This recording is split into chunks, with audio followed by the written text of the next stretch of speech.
Penyakit makin merajalela, riak makin muncul, penampilan makin muncul, ya, bergaya makin edar, semua akan pamer, semua apa yang dimiliki, walaupun kecil, kamu masih bangga dengan yang kamu miliki yang kecil saja.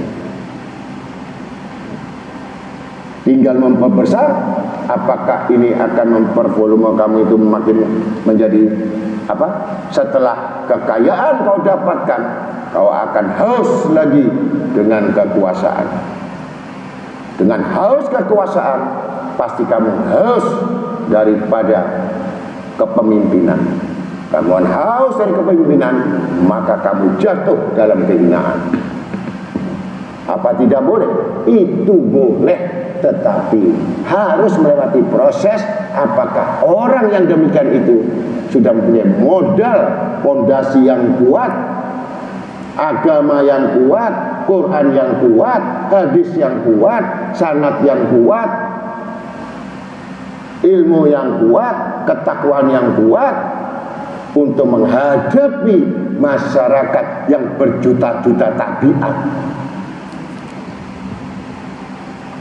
Bukan satu tabiat. Ini gila kekuasaan, gila pimpinan, gila sanjungan, gila pujian. Ketika tidak ada yang memuji, marah dia, seakan-akan kamu tidak menghargai aku. Itu, ini penyakit. Ini pertama, musuh, ya kan? Kemudian kita tingkatkan tadi yang kedua, mengenal Allah. Dia harus tahu setan itu. Ini tidak langsung bisa mengenal Allah. Apakah ini khatir iblis, atau khatir nafs, atau khatir malaki, atau khatir insani? Bisikan iblis, bisikan nafsu, atau bisikan malaikat, atau bisikan robbani? Harus sadar. Khatir, bisikan. Manusia punya hati 4 bisikan.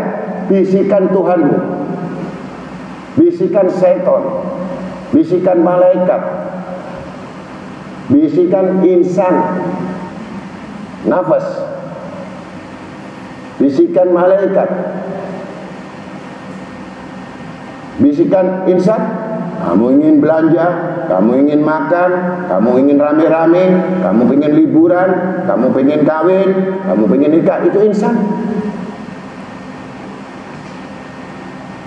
Tapi jalur khatir robbani adalah bisikan Tuhan lebih kuat, maka insanul kamil, insanmu sempurna kalau itu petunjuk dari Allah, bukan dari nafsumu.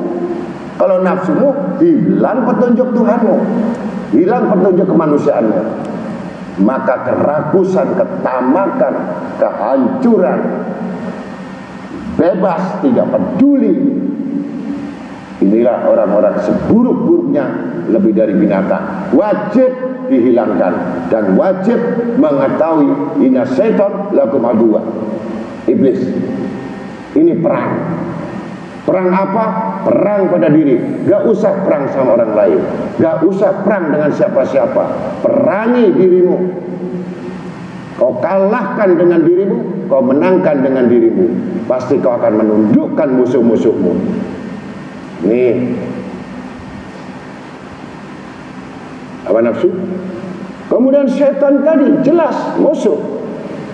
Sampai betul-betul mengetahui sumber musuh itu yang paling kuat adalah masuk di jalan darahmu yang mengalir dengan hembusan nafas, dengan detak jantung, maka butir-butir jalan darah merah, darah putih semua mengalir. Iblis itu mempengaruhi lewat jalan darah. Maka orang pemarah pasti dia panas badannya, naik darah pasti panas, karena iblis yang menguasai.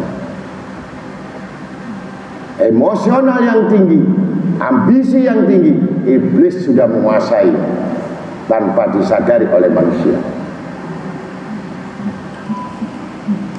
Maka harus wajib mengetahui musuh yang ada di jalan darah.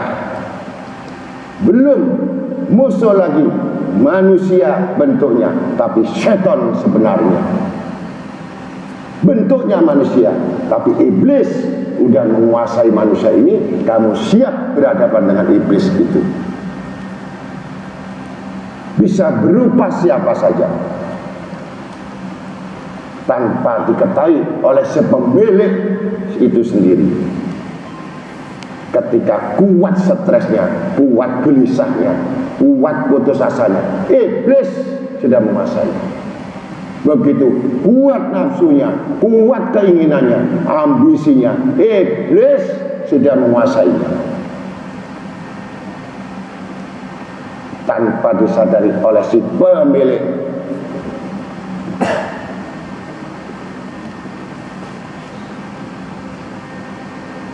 Nih, kalau ini tidak diketahui musuhnya, nafsu, iblis, kemudian yang ketiga,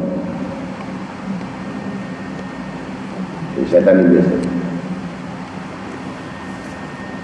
dunia. Tadi dunia nomor berapa? Ada dunia diletakkan nomor 3. Tadi nomor 5. Dunia yang jelas terpapar, terhampar, terdepan sebagai fokus, keutamaan, keinginan yang kuat, mengalahkan yang lain. Maka terlepaslah, kata Nabi SAW, iman mereka seperti anak busur panah yang lepas dari kedewanya. Iman mereka hanya 1 jam. 1 jam terlepas anak busur panas, lupa Allah. Karena dunia sebagai tujuan.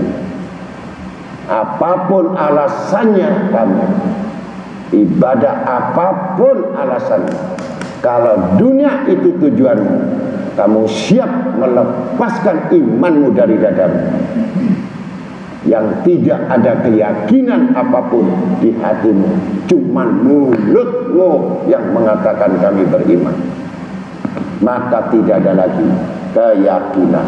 Karena tujuan itu udah jelas. Prioritas yang paling utama adalah kesenangan, kecintaan, pengharapan, dan kehidupan adalah yang ingin menguasai semua kehidupanmu siang dan malam, maka tidak ada bekas amal soleh apapun. Tidak ada.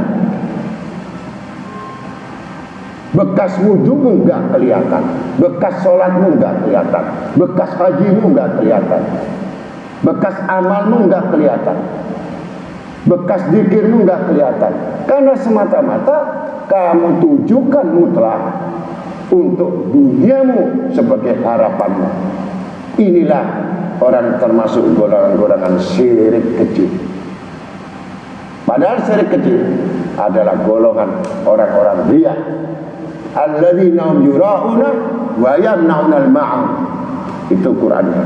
Mereka golongan riya, dan semua amal apa yang diamalkan semua dihamburkan dan tidak berbekas apa-apa. Surat Al-Maun. Karena apa? Fawail musallin alladzina hum an salatihim sahun. Mereka lalai dalam salatnya, mereka lalai dengan Tuhannya, mereka lalai dengan akhiratnya, mereka lalai dengan ancamannya, mereka lalai dengan perintahnya, mereka lalai dengan siksanya, mereka lalai dengan hisabnya. Ini golongan orang-orang alladzina hum yura. Mereka disestempel riya. Inilah penyakit dunia.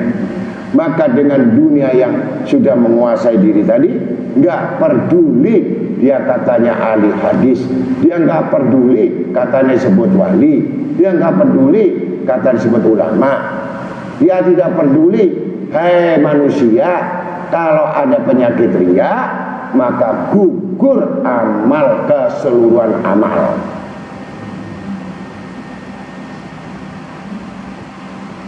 Karena sudah jelas suratnya alladzina yura. Ya. Maka jangan sekali-kali kamu bangga dengan amalmu, jangan bangga dengan ibadahmu, bangga dengan ilmumu, bangga dengan penampilanmu, dan kamu mengatakan aku bangga dengan istiqomahmu. Yang memuji kamu istiqomah itu siapa?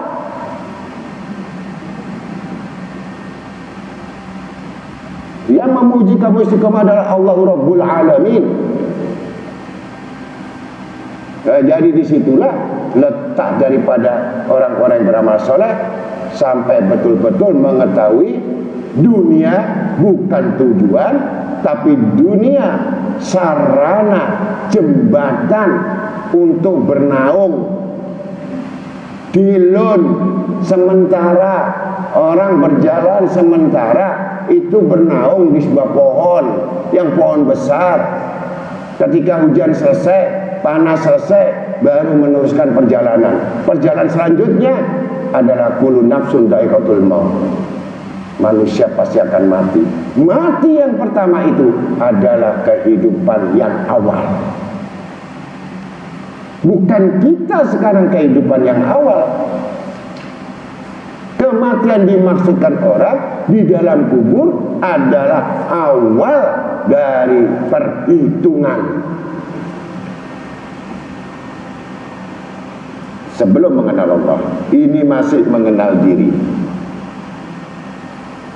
Ketika sudah tahu musuhnya, nafsu musuhnya, iblis musuhnya, dunia yang paling besar musuhnya, menghalalkan segala cara, membolehkan segala cara harta yang haram,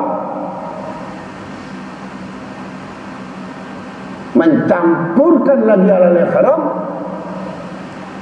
dengan menghiasi dengan sedekah yang haram. Padahal tujuannya pasti ingin dilirik oleh manusia, ingin dipuji manusia, tapi dibenci dan dilaknat oleh Allah Ta'ala. Untuk itulah beramalah dengan sungguh-sungguh, carilah penghasilan, carilah pekerjaan, carilah betul-betul yang betul-betul sifatnya membedakan al-halalul bayyin, al-haramul bayyin.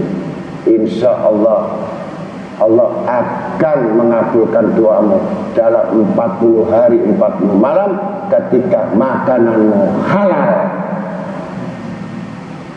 Ada yang bertanya sama saya, ketika sudah saya kasih wiridan, kasih zikir, terus bertanya, saya sudah 40 hari dan saya istiqomah setengah 3 tahajud, tapi doa kami kok tidak dikabulkan. Maka saya tanya, pekerjaanmu apa? Kemudian saya tanya, yang kamu makan apa? Yang ketiga, punya enggak kamu riba? Yang keempat, punya enggak kamu sesuatu yang sifatnya menipu orang, berkhianat sama orang, tidak bersyukur sama orang? Sudah 40 harimu ibadat itu bagus, tapi yang dilarang oleh Allah itu terus-terusan dianggap tidak apa-apa. Man akalu hasalu haram ada kulu jiwari ma'asiyah. Hadis Nabi SAW. Barang siapa yang sengaja makan yang haram saja, sesuap nasi atau 1 biji gandum, mau tidak mau seluruh tubuhnya ini bermaksiat kepada Allah. Kulu jiwari ada maksiat. Hadis Nabi SAW. Bertobatlah dari sesuatu yang tidak bisa membedakan mana yang boleh, mana yang tidak. Ternyata itu yang paling besar adalah pengaruh dunia yang kita dapatkan. Tidak tahu sumber dari mana. Imam Syafi'i ketika disuguhkan kopi, bertamu disuguhkan kopi, maka Imam Syafi'i bertanya pada yang punya rumah, maaf sekali lagi saya mohon maaf, saya mau tanya, kopi ini beli apa utang? Kemudian kami beli. Kemudian beli itu uang apa? Kami dagang. Mencuri atau tidak? Halal ya Imam Syafi'i, kami jual halal. Saya betul-betul berkeringat. Gulanya juga termasuk. Gelasnya kapan kamu beli? Uang apa? Sudah dizakati belum? Ini sifat warok, saking hati-hatinya Imam Syafi'i sampai jangan sampai masuk di dalam perutnya. Kemudian sudah sampai kompornya ditanya, sampai minyak gasnya ditanya, semua halal dari pekerjaannya dia. Tidak ada unsur yang semua mengandung riba. Akhirnya terakhir ditanya oleh Imam Syafi'i, airnya, karena air itu dulu nggak pakai keran, air perigi, air sumur. Di mana air sumur? Apakah itu air sumurmu? Bukan ya Imam Syafi'i, kami nggak punya sumur.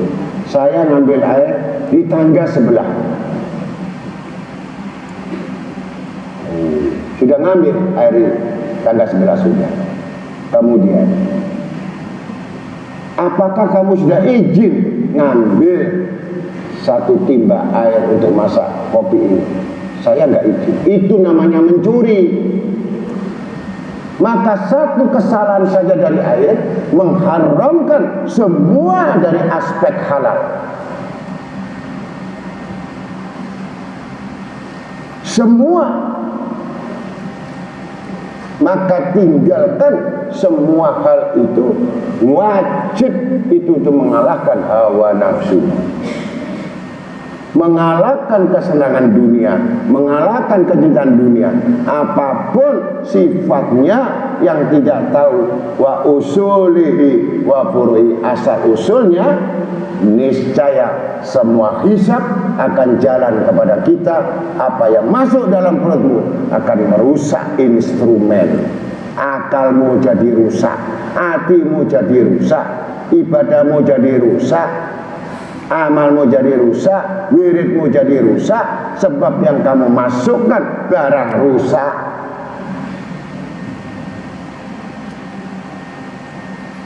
Dan semua yang di dalam darahmu najis, hatimu najis, pikiranmu najis, karena yang kamu makan barang najis. Maka dengan demikian ditinggalkan oleh Imam Syafi'i, walaupun andai kata hanya 1 sendok itu halal, lebih utama aku dalam kelaparan daripada aku kekenyangan, dan menjadi kenikmatan kalau yang masuk itu barang yang haram. Maka tidak bergunalah bagi orang-orang yang menuntut ilmu, yang tidak mensucikan penghasilan dan hartanya, dan semua apa yang dijakatinya atau apa semua yang dimilikinya, niscaya sampai mati tidak akan dibawa amal itu di dalam kuburan, kecuali disisakan di dunia ini. Itu. Kemudian apalagi mengabaikan. Bagaimana yang semua rata-rata manusia itu cinta kepada dunia mau diabaikan? Yang bisa mengabaikan dunia ini saking kuatnya ketakwaannya kepada Allah di hatinya, maka tidak menganggap dunia itu sangat berarti, dan ayat Allah, Quran dan Sunnah itu sangat berarti bagi orang takwa. Kalau uang lebih berharga daripada ayat-ayat Allah, berarti kamu memang tidak berharga di sisi Allah dan di sisi manusia. Tapi kalau kamu meninggikan apa yang ditinggikan Allah, apa yang diagungkan Allah, apa yang dimuliakan Allah, dan kamu tinggikan dari yang lain daripada yang tinggi, sekalian yang tinggi, pasti kehidupan kamu akan ditinggikan oleh Allah derajat, akan ditinggikan kedudukan, akan ditinggikan rezekimu, akan ditinggikan semua kekuasaanmu dan wilayahmu, karena kamu betul-betul meninggikan apa yang ditinggikan Allah. Dan barang siapa yang meremehkan, dan barang siapa yang merendahkan, dan barang siapa yang mengabaikan Al-Quran dan hadis dan sunnah dan hukum, maka kamu termasuk golongan orang-orang yang telah diabaikan oleh Allah SWT. Dan kamu termasuk golongan orang-orang yang riak, pamer dengan harta dan kemilikanmu. Untuk itulah tidak ada jawaban yang menyejukkan hati kecuali orang yang sejuk hatinya pasti akan cinta kepada akhirat. Dan siapa orang yang tidak cinta pada akhirat pasti akan stres dan bingung ketika orang bicara akhirat. Itulah kuncinya, walal akhiratu khairun minal ula bal tu'sirul hayatad dunya wal akhirat. Hati-hati dengan tipuan dan perhiasan dunia. Akhirat itu dikekalkan, ya. Ad-dunya darul fana, al-akhirat darul baqa. Dunia ini kampung yang lenyap, sedangkan akhirat itu kampung yang kekal.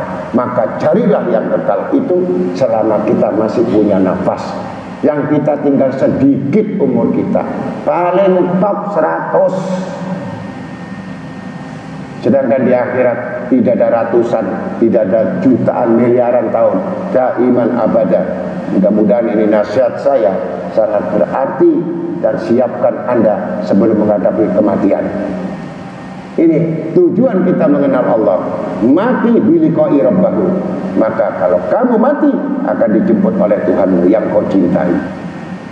Begitu kalau kamu mati mencintai dunia, maka ditunggu ular sejauh akra Dunia ini ular yang nemui kamu di kuburan yang menemani, yang akan membelut kamu, yang akan memakan tulang-tulangmu hancur, kena bisanya saja hancur.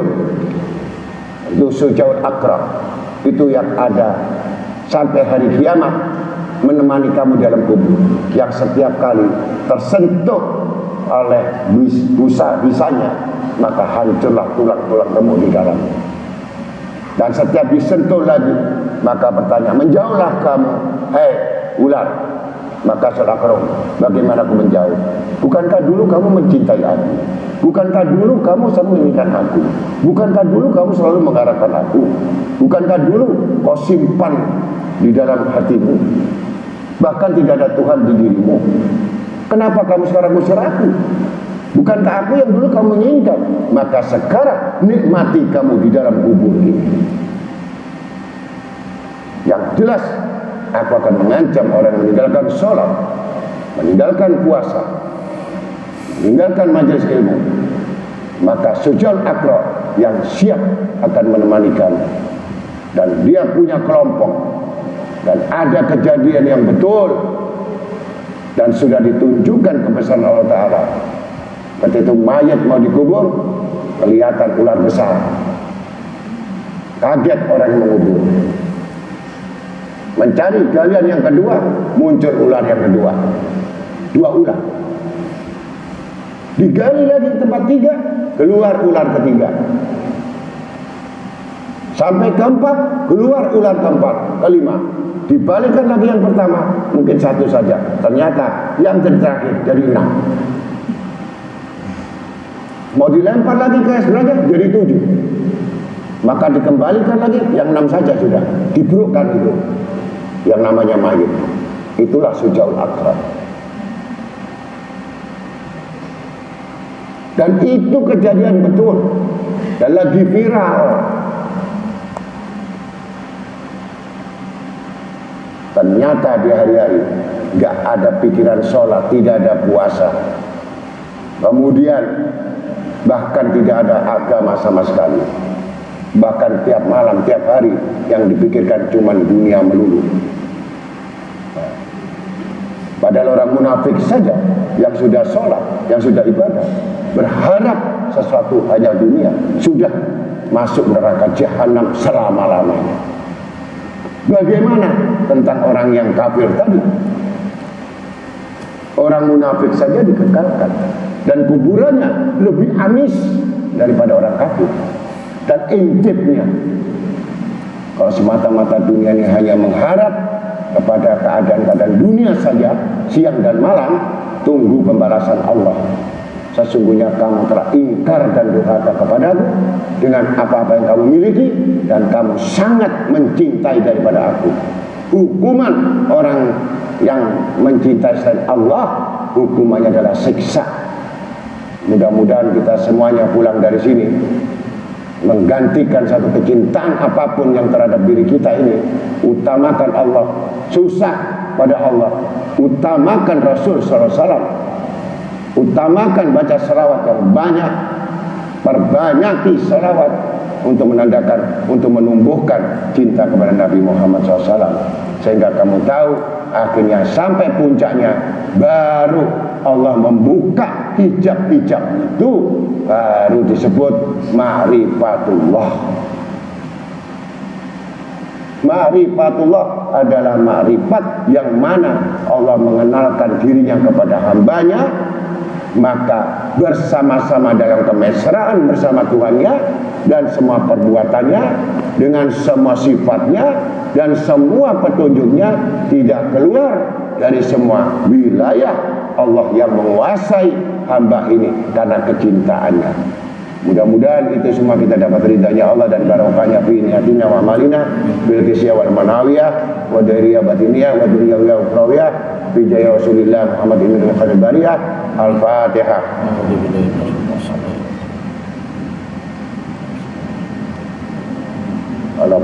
Assalamualaikum warahmatullahi wabarakatuh.